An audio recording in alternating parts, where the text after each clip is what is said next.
Hello. Today is of course Good Friday, the day perhaps above all days that shows that Christianity is full of paradoxes.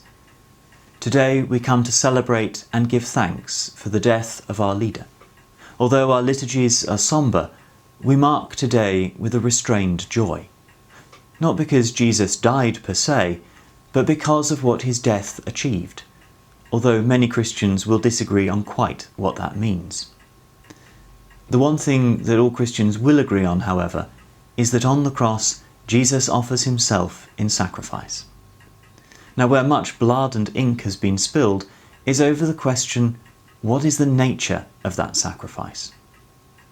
Well, to think about that, we're going to have to look at sacrifice as the Old Testament understands it. Throughout the Old Testament, there are numerous references to different types of sacrifices for all sorts of different occasions. There are well-being sacrifices, burnt offerings, guilt offerings, sin offerings, elevation or wave offerings. Some are associated with particular festivals or particular times of the year, others to do with different occasions, like after the birth of a child or on account of a healing. Some sacrifices are offered for oneself, others for somebody else or for the whole people perhaps. Some are a way to say thank you to God, others to appease him or to ask his favour. Some are a way to say sorry, recognising that a mistake has been made and remedying it. Others are offered perhaps out of a guilty conscience. And of course, different things are sacrificed in different quantities as well in each situation. So then, where does Jesus fit into this picture of sacrifice? Now, remember, Jesus' sacrifice was at Passover. Remember that at the Passover meal, he associated that meal with himself and his coming death. Remember that Paul wrote in 1 Corinthians 5:7 that Christ our paschal lamb has been sacrificed, and that when he first saw him, John the Baptist acclaimed Jesus as Lamb of God, an image which is continued graphically in the revelation to St. John the Divine. Now, if we hold all of that in mind, we should begin with looking at the Passover sacrifice in particular and the sacrifice of lambs more broadly. The Passover sacrifice was to mark out the Israelites as those set apart by God when death struck the firstborn in the land of Egypt. The blood of the lamb smeared on the doorposts preserved the inhabitants. Its presence justified them. It said, "These folk here are okay, don't kill their firstborns." Paul makes this connection with Jesus' death when he writes in Romans 5:9, "We are justified by his blood and saved through him from the wrath of God." Now, that doesn't mean that God was out to punish us and that Jesus is punished in our stead. That would be an entirely different sacrifice.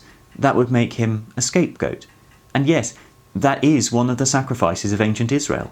A goat would have been sent off into the wilderness, having had Israel's sins confessed over it.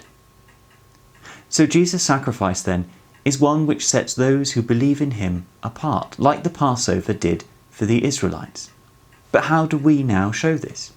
Because, of course, the Israelites daubed blood on their doorposts, but we can't do that with Jesus' blood.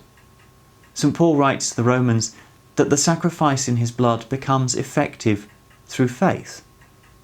Our having faith, that is, believing in, trusting in, and declaring ourselves to be for God, is for us the smearing of blood on the doorposts. As a visual reminder of that, recall how at baptism we have the sign of the cross drawn on our foreheads and we are anointed with oil. The blood of the cross is spiritually placed on our lintels, if you like. If we consider then other references to the sacrifice of lambs, we find that they're always sacrificed as the Passover or perhaps in some way relating to it. Lambs were sacrificed twice daily as a perpetual holocaust, a daily, lesser reminder perhaps of the Passover, and almost certainly a forerunner to the idea of having daily masses in the church, that is, reminders of the Christian Passover. When a child is born, it is the lamb that is sacrificed, and especially when a firstborn male is born, so that he may be redeemed, that is, bought back from God, a reminder of what happened at the Passover and Exodus. Throughout the Old Testament, The sacrifice of the lamb is usually as a burnt offering or a well-being offering, once, in fact, as a guilt offering, but never, never ever as a sin offering. A lamb is never sacrificed in the Old Testament for sins. Ecclesiasticus 13:17 says, "What does the wolf have in common with a lamb? No more has a sinner with the devout." The two don't go together. But some parts of the New Testament have been interpreted as suggesting Jesus' death was in fact a sin offering. Indeed, that passage of Romans about the sacrifice being effective through faith speaks of a sacrifice of atonement for sin. And Colossians says, we have redemption for forgiveness of sins through Jesus' blood, as does Ephesians. Now that might suggest that a vengeful God kills Jesus rather than you and me, but frankly, that doesn't make very much sense. Partly because God is described throughout the New Testament, and not least by Jesus' own actions, as a God of love, but also because when he describes himself as vengeful in the Old Testament, he never takes out that vengeance on himself, but those deserving of it. If God is just and a penalty is to be paid, we shall have to be paying it. There is something much more subtle going on here. Both Colossians and Ephesians talk of us being brought near by the blood, that's Ephesians 2:13, and that Jesus makes peace through his blood on the cross, that's Colossians 1:20. There is reconciliation and peace. Now that doesn't sound like the work of a vengeful God. He's bringing us close, giving us peace. So what then is the importance of spilled blood? I would suggest that the purpose of the sacrifice of Jesus was to perfect the Passover sacrifice. To justify, that is, set apart God's people. To redeem them, that is, to buy them back from their sins and mistakes, and to bring them closer to him. That is the purpose. The effect of the sacrifice is that all of this is achieved and more. Colossians 2:14 says that Jesus erases the record that stands against us with its legal demands. He sets it aside, nailing it to the cross. And there we get to that nuance. The record is erased and set aside.